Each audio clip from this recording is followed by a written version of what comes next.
आप में से कितनों ने भगवान श्री कृष्ण और अर्जुन के आपस में ही युद्ध की कथा सुनी है? ये कथा किसी भी पुराण में नहीं है और ना ही ये किसी भी तंत्र के ग्रंथ की कथा है। तो फिर अब आपके मन में एक प्रश्न आ सकता है कि ये कहां से आई है कथा? इसका सोर्स क्या है? इसका सोर्स क्या है उससे ज्यादा आवश्यक बात यह है कि इस कथा का सार हम क्या समझें। देखिए, ये कथा जो आती है वैसे तो ये एक गायोपाख्यम करके 1890 में लिखा गया एक तेलुगु प्ले है, वहां से ये कथा आती है। उसी का ही अलग अलग रूपांतरण हुआ है और फिर ये कथा जैसी है वैसी है। कृष्ण अर्जुन संवादम करके भी एक प्ले ऐसा ही बना था, बहुत पुराना प्ले है। परंतु बात ये नहीं है कि ये सोर्स क्या था, प्रश्न ये है हम इससे क्या सीखते हैं। क्योंकि जब हम बात करते हैं पौराणिक कथाओं की भी, तो पौराणिक कथाएं भी इतिहास नहीं है। इतिहास तो केवल महाभारत और रामायण है। फिर भी जो 18 पुराण हैं उसके बाद में उप पुराण है और फिर उप पुराण के भी और उप पुराण है। इन सभी को हम फिर भी एक ऑथेंटिक सोर्स मान लेते हैं। बात यह है कि इन पौराणिक कथाओं में जो बात कही गई है ये हमारे पल्ले पड़ती है कि नहीं। नहीं तो यदि आप यही सोच में पड़ जाएंगे कि चंद्रदेव की 27 पत्नियां कैसे हो गई, तो फिर आप उसका जो एक वैज्ञानिक सार है, उसका जो एक आध्यात्मिक सार है, वो आप कभी पकड़ नहीं पाएंगे। श्री ललिता उपाख्यान जो है, जिसमें भगवती ललिता त्रिपुरा सुंदरी की समस्त लीला है, यदि आप इसे ये समझेंगे कि वास्तव में ही कोई युद्ध हुआ था, तब जो इसका एक परम सत्य है जो हमें हमारी इन आंखों से दिखता है, उससे भी अधिक जो सत्य है उस तक आप कभी पहुंच नहीं पाएंगे। तो आवश्यक यह है कि इस कथा का सार क्या है। कल्पनाएं तो बहुत करी जाती हैं, परंतु एक ऐसी कल्पना जिसमें हम भगवान श्री कृष्ण, उनके जितने भी भक्त रहे हैं, उनकी बातों को समझ सकें, बात वहीं पर ही सारभूत हो जाती है। तो आइए अब बिना किसी विलंब के पहले तो हम इस कथा को सुनते हैं। बहुत विचित्र सी कथा है, अद्भुत सी कथा है, अजीब सी भी कथा है, और फिर हम इसका सार समझेंगे। तो आप इस कथा के अंत तक बने रहिएगा, नहीं तो बात आपके लिए अधूरी ही रह जाएगी। अब हम बात करते हैं कथा की। इस कथा को मैंने अजीब सी क्यों कहा? क्योंकि इस कथा में आता है कि श्री कृष्ण अर्जुन के साथ में युद्ध करते हैं। नर और नारायण आपस में भिड़ जाएं, ऐसा तो कभी हो नहीं सकता है। और जो ऐतिहासिक ग्रंथ है महाभारत, उसमें तो इनकी मित्रता इतनी घनिष्ठ है कि ऐसा कभी हो नहीं सकता है। परंतु फिर भी आइए कथा को समझते हैं क्या है। एक बार एक गंधर्व राज थे, यानी गंधर्वों के राजा। इस कथा में उनका नाम बताया गया है चित्रसेन, और जो 1890 का प्ले है उसमें उनका नाम आता है गया। हम चित्रसेन के साथ में चलेंगे। तो ये जो गंधर्वों के राजा हैं चित्रसेन, गंधर्व कौन होते हैं? स्वर्ग में ये म्यूजिशियंस हैं, ये देवताओं के लिए संगीत बनाते हैं। तो इनके राजा चित्रसेन ये एक बार मंदाकिनी नदी में अपनी रानियों के साथ में, पट रानियों के साथ में ये जल क्रीड़ा करने आते हैं। जल क्रीड़ा का अर्थ हो गया है कि उनके साथ में ये थोड़ा सा मस्ती इत्यादि करने आते हैं, करते हैं, रात भर मस्ती करते हैं। सुबह होने ही वाली होती है, तब ये अपने विमान में बैठ करके पुनः स्वर्गलोक के लिए प्रस्थान करते हैं। अब ब्रह्म मुहूर्त में एक ऋषि गालव, इस कथा में उनका नाम आता है गालव, ये ऋषि अपने शिष्यों के साथ में सूर्यदेव को अर्घ देने के लिए पहुंचते हैं मंदाकिनी नदी में ही। अब चित्रसेन विमान पर बैठ करके, क्योंकि गंधर्व है, स्वर्ग के गंधर्व है, तो इनके पास में विमान तो होगा ही। विमान में बैठ करके ये जा ही रहे होते हैं, तो किसी कारणवश शायद मुंह में, नाक में कोई पानी नदी का रह गया होगा, ये थूक देते हैं मुंह से पानी, और ये तो चलते बनते हैं। ये पानी जो है गालव ऋषि के अंजलि में गिर पड़ता है, थूक। इनकी वो जो प्रार्थना होती है सूर्योदय की भगवान सूर्य के लिए, वो पूरी की पूरी बिगड़ जाती है। अब होता यह है कि गालव ऋषि को क्रोध आ जाता है। वे पहुंचते हैं भगवान श्री कृष्ण के धाम द्वारिका। वहां पर हाथ जोड़ करके प्रार्थना करते हैं भगवान श्री कृष्ण से कि प्रभु, आप तो भक्त वत्सल हैं, आप तो गौ और ब्राह्मणों के रक्षक हैं। देखिए क्या हुआ है हमारे साथ। एक गंधर्व अपने ही मद में, अपनी ही मस्ती में एक ब्राह्मण का अपमान कर देता है। आपका यह धर्म है भगवान कि आप उसे दंड दें। अब भगवान श्री कृष्ण ये सुनते हैं और क्रोधित हो जाते हैं। वे प्रतिज्ञा करते हैं कि अगले दिन के सूर्यास्त से पहले ही वे चित्रसेन का वध कर देंगे। अब ये सुनकर के गालव ऋषि थोड़े से संतुष्ट होते हैं, भगवान को प्रणाम करते हैं और अपने आश्रम चले जाते हैं। इतने में नारद मुनि भगवान श्री कृष्ण के दर्शन करने के लिए पहुंचते हैं द्वारिका। वे देखते हैं कि श्री कृष्ण जो हैं थोड़े से चिंतित हैं, थोड़े से क्रुद्ध हैं, क्रोधित हैं। वे पूछते हैं भगवान क्या हुआ, आप इतने सुंदर, इतने मधुर हैं, आपके मुख पर इस प्रकार की चिंता, इसका कारण क्या है। श्री कृष्ण सारा वृत्तांत बता देते हैं कि देखिए ऐसा ऐसा हुआ है, चित्रसेन ने जो किया है बहुत ही दृष्टतापूर्ण है, और मैंने तो अब ये प्रण ले लिया है, प्रतिज्ञा कर ली है, वचन दे दिया है। अब नारद मुनि जो हैं ये भी जानते हैं कि ये श्री कृष्ण की लीला ही है। लीला को थोड़ा और अधिक मस्तीपूर्ण बनाया जाए, इसके लिए नारद मुनि के मन में एक भाव आता है कि प्रभु, आपने जो ये अनायास ही प्रतिज्ञा ले ली है, आपके चरित्र से ये बहुत ही अलग बात है। आपने जब ये प्रतिज्ञा ले ली है तो मैं भी मन में ये ठान लेता हूं कि मैं चित्रसेन को बचा लूंगा। अब ये बात जो है नारद मुनि ने मन ही मन सोची, परंतु श्री कृष्ण जो हैं, जो लीलाधर है, उनको इस बात का पता था।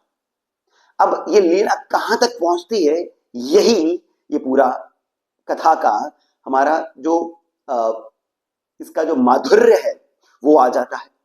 अब आगे क्या होता है, नारद मुनि पहुंचते हैं चित्रसेन के पास में स्वर्गलोक। अब नारद मुनि हैं तो इनके पास में तो ऐसी विद्या है ही कि ये कहीं भी पूरे ब्रह्मांड में पलक झपकते ही पहुंच सकते हैं।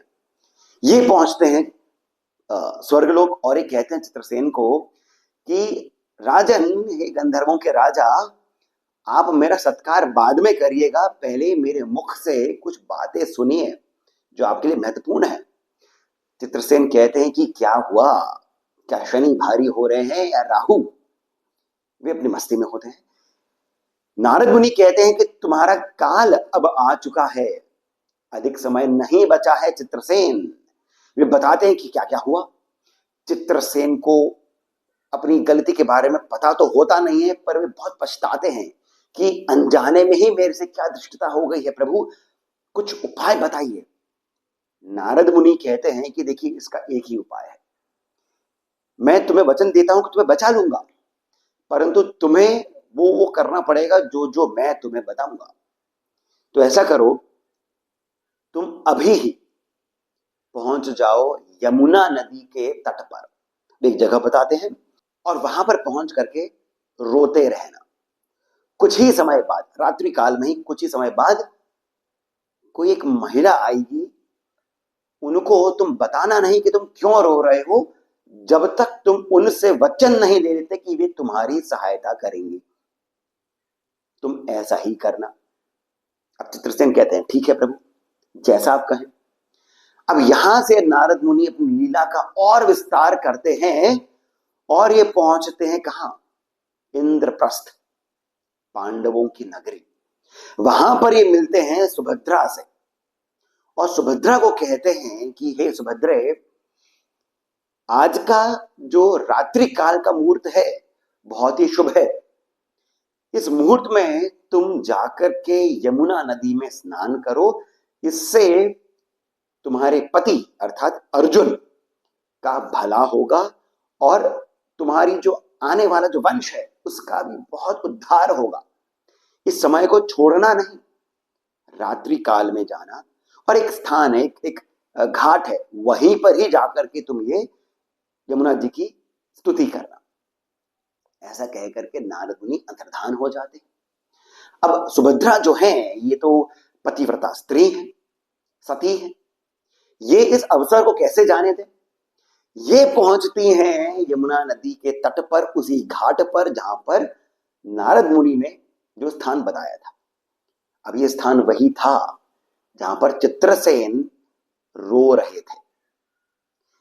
सुभद्रा पहुंचती हैं, अपनी स्तुति इत्यादि करती हैं और फिर सुनती हैं कि कोई व्यक्ति रो रहा है।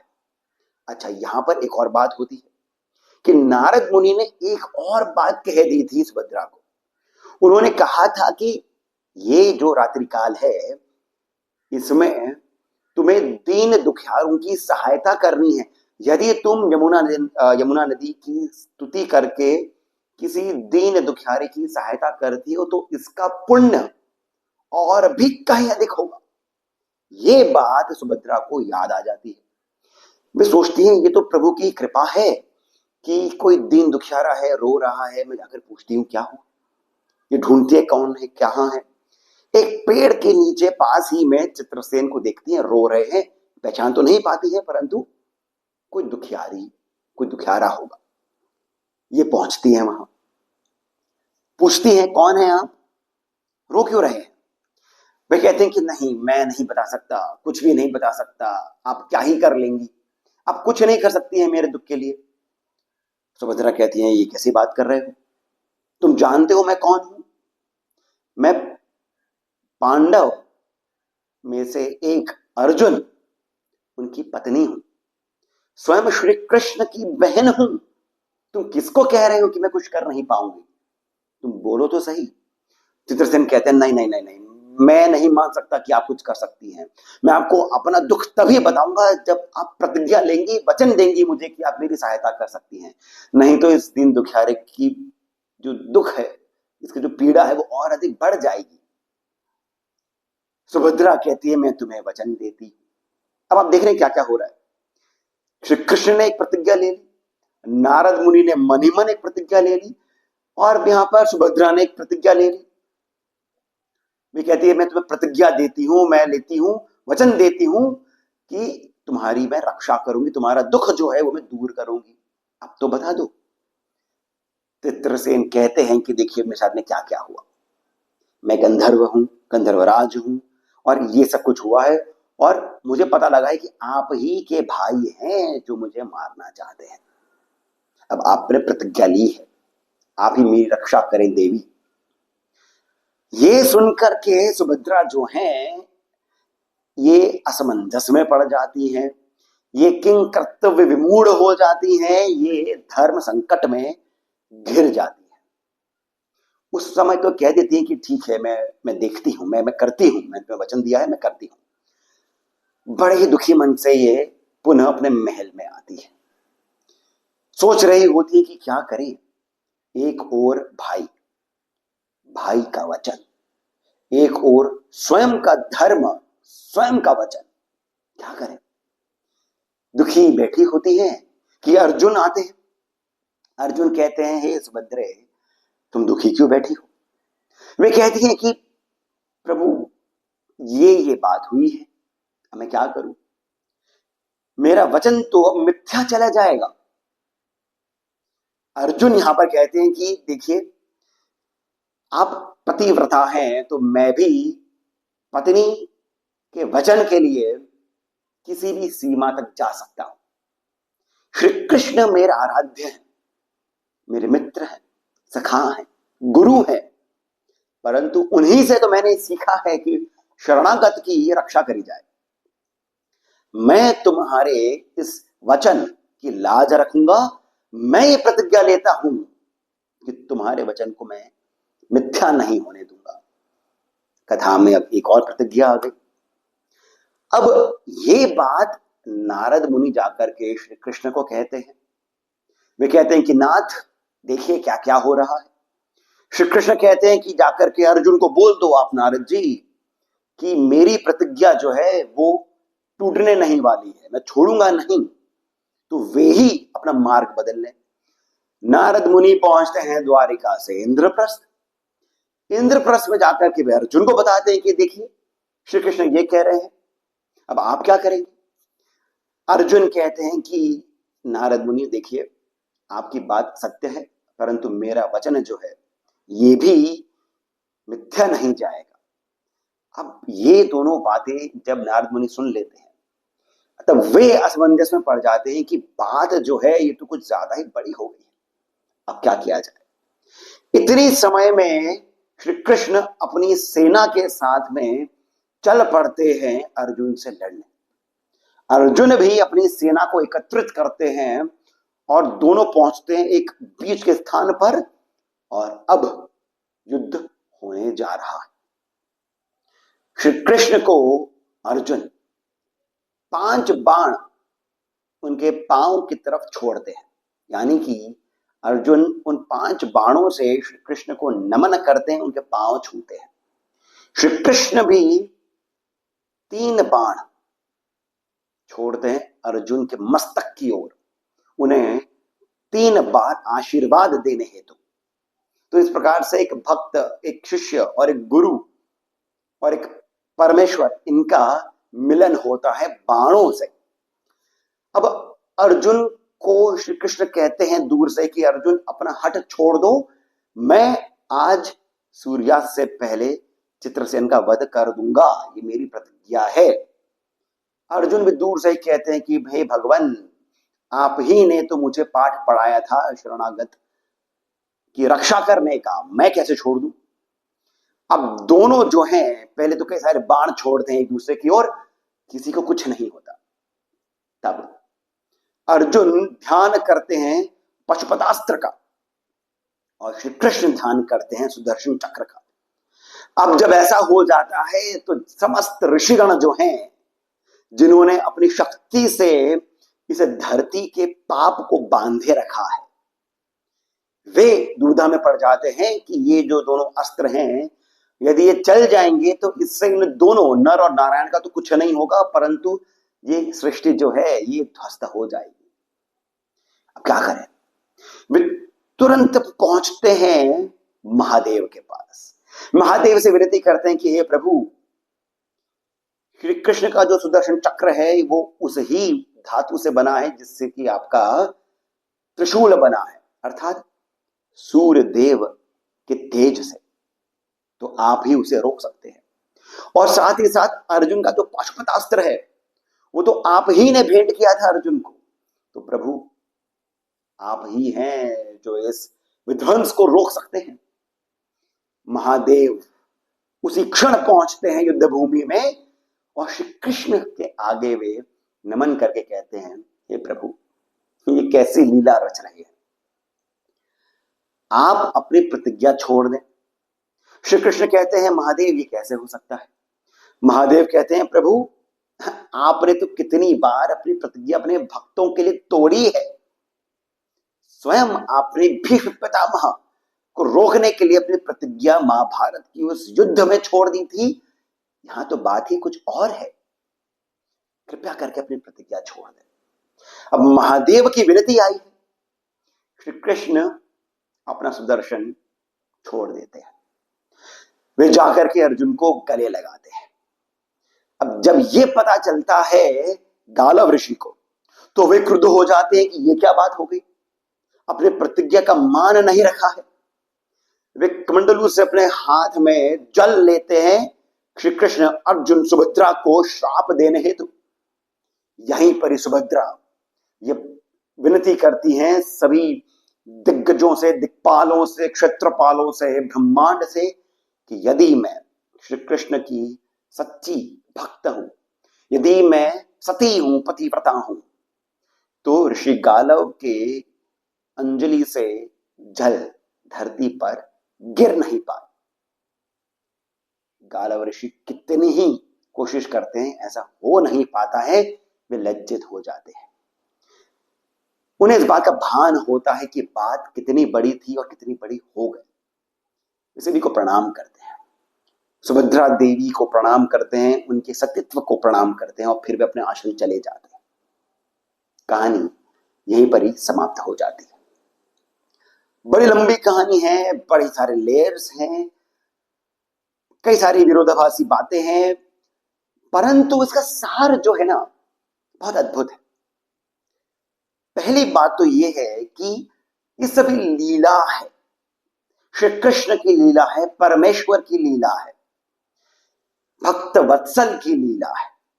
तो हम कथाओं में, पुराणों में सत्यता को नहीं समझें। सत्यता वो जो हम धरातल पर रह करके सत्यता को समझते हैं, अपने छोटे से इस ब्रह्मांड से, हमारे जो हमने दुनिया बनाई है, हमने जो दुनिया देखी है, उस ही से हम सत्य क्या है उसको नापने की कोशिश करते हैं। यही हमारी गलती है। माया का विस्तार अनंत है और माया के परे सत्य है। हम वहां तक पहुंच पाए उसके लिए तप आवश्यक है, भक्ति आवश्यक है। पुराणों की जो कथाएं हैं वे इस माया के भेदन के लिए बहुत आवश्यक है। वे वेदों का सार है। इसी कारण ये जो कथाएं हैं इनमें हम इतिहास सत्यता को नहीं ढूंढ करके सार को ढूंढे। सार जो है वो ये है कि ये संपूर्ण जगत जो है ये लीला है। श्री कृष्ण की जो बात है वो तो और भी अलग है। इनकी लीलाएं जो है ये लिपटी होती है बहुत सारी बातों में।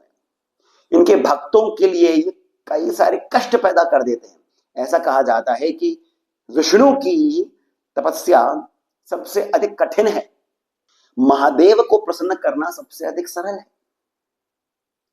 विष्णु जो हैं, श्री कृष्ण जो हैं, आपको निर्धन कर देंगे, आपके भीतर ऐसा कोलाहल उत्पन्न कर देंगे, तब तक कर देंगे जब तक आप केवल कृष्ण में ही नहीं रम जाते हैं, जब तक आपके पास जो रहता है वो केवल कृष्ण नाम नहीं होता है, तब तक कृष्ण आपकी ही परीक्षा लेते हैं। यहां पर भी आप देखेंगे तो नारद मुनि की बात श्री कृष्ण को पता थी। अर्जुन उनके भक्त हैं, सुभद्रा उनकी भक्त हैं, परंतु फिर भी मेरे जो भक्त हैं क्या वे अपने धर्म पर अडिग हैं? शरणागत की रक्षा अर्जुन का धर्म है। ये क्षत्रिय है, सुभद्रा जो है ये पतिव्रता है। क्या ये अपने धर्म पर रहते हैं? ऐसी परीक्षा लेने हेतु भी श्री कृष्ण ने ऐसी लीला रची। भक्त जो है उसकी भावना कैसी है उसी पर ही भगवान का रूप भी निर्भर करता है। अब यहां पर हम थोड़ा और गहराई में उतरते हैं। हम जिस बात को पूजा कहते हैं, स्तुति कहते हैं, वहां तक तुम कभी पहुंचते ही नहीं है। जीवन बीत जाता है, आपको लगता है कि आपने तो सालों साल मंत्र जपे हैं, स्तुतियां करी है, स्तोत्र पढ़े हैं, आपको भगवान की कृपा नहीं प्राप्त हुई है। हम स्तुति में प्रार्थना कर लेते हैं, यही हमारी सबसे बड़ी गलती है। हम स्तुति में प्रार्थना करते हैं, हम स्तोत्र पढ़ते हैं, मंत्र पढ़ते हैं, उसमें हम केवल प्रार्थना करते हैं। प्रार्थना भी हमारे निज स्वार्थ के लिए ही होती है। प्रार्थना जो है, और ये वाली बात मैंने सालों साल लगा करके कई सारे ग्रंथों को पढ़ करके अपने अनुभव से अंत में यह वाली बात समझी है, परंतु केवल समझी है, अनुभव में मेरे अभी भी नहीं आई है। ये बहुत गहरी बात है, इसको जानना भर काफी नहीं है। आप भगवान से यदि मांगते हैं कुछ भी तो ये भगवान की ही निंदा है। हम ये कह रहे हैं कि भगवान ने हमें पैदा किया है, इस संसार में लेकर के आए हैं, मानव शरीर दिया है, अभावों के साथ में दिया है। हमें एक पूर्ण रूप से निर्भर रहने के लिए भगवान ने हमें ये रूप दिया है क्या? भगवान ने हमें यदि पैदा किया है संसार में हमें इस लायक बनाया है कि हम भगवान कुछ हैं इस बात को समझ पाए, तो ये हमें क्या बिना किसी शक्ति के संपूर्ण रूप से एक शक्तिहीन बना करके हमें भेजा है क्या? या फिर भगवान की कृपा जो है वो तो चारों ओर है, हर क्षण है, हर पल है। हमें अपना लेवल ऊपर करना होता है। प्रार्थना जो है वो एक यदि राजा करे या फिर एक ऋषि, तब उसकी बात समझ में आती है। एक राजा और ऋषि ही हैं जो प्रार्थना करते हैं समाज के हित के लिए, निज स्वार्थ के लिए नहीं। आप और मैं, हम जो सामान्य व्यक्ति हैं, उनको ये स्मरण रहना चाहिए कि हमारा जो जीवन है वे केवल स्वयं के लिए ही है। हमारी इतनी क्षमता नहीं है कि हम समाज के उत्थान की बात कर सकें और उसे कर भी सकें। यदि आप ऐसा करते हैं तब आप एक साधक से योगी हो जाएंगे, क्योंकि योगी जो है वे अपने उस क्षेत्र से जहां पर वो साधना करता है हजारों लाखों करोड़ों का उद्धार करता है। एक साधक जो है वो केवल अपने इस जीवन का उद्धार करता है। तो हम यदि प्रार्थना करते हैं, हम यदि स्तुति करते हैं, तो केवल स्तुति होनी चाहिए। स्तुति क्या है? स्तुति तो उस शक्ति की जो हमारे भीतर है, उसका गुणगान है। स्वयं के भीतर शिव को देखना है, स्वयं के भीतर कृष्ण को देखना है। शिवोहम सोहम अहम ब्रह्मास्मि, ये देखना है। स्वयं के भीतर की जो शक्ति है उसे हम जगाते हैं मंत्रों से, उसी का गुणगान करते हैं। यही स्वधर्म होता है।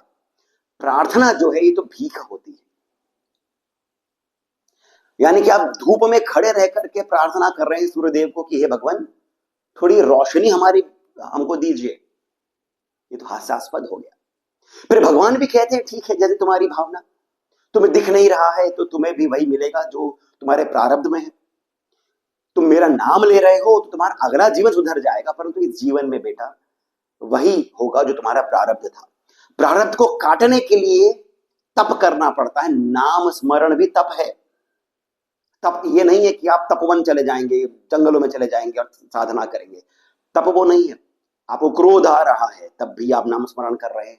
मन में कोई भाव आ रहा है, काम भाव आ रहा है, फिर भी नाम स्मरण कर रहे हैं। दर्द में है, पीड़ा में, नाम स्मरण कर रहे हैं। बात तो वो है, वो तप है। तो बात यह आती है कि आप अपने धर्म पर अड़िग रहें। आपका जो कर्तव्य, जो स्वधर्म है, उस पर आप टिके रहें। ये भी लीला का ही भाग है। सब कुछ लीला है। क्या दुख क्या सुख, सब लीला है।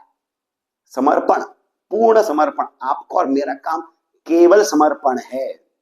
फिर देखिए कैसे हम तैरते हैं इस भव सागर में, और कैसे पल पल हमें श्री कृष्ण की, भगवान महादेव की, देवी ललिता की कृपा प्रतिपल हमें प्राप्त होती है।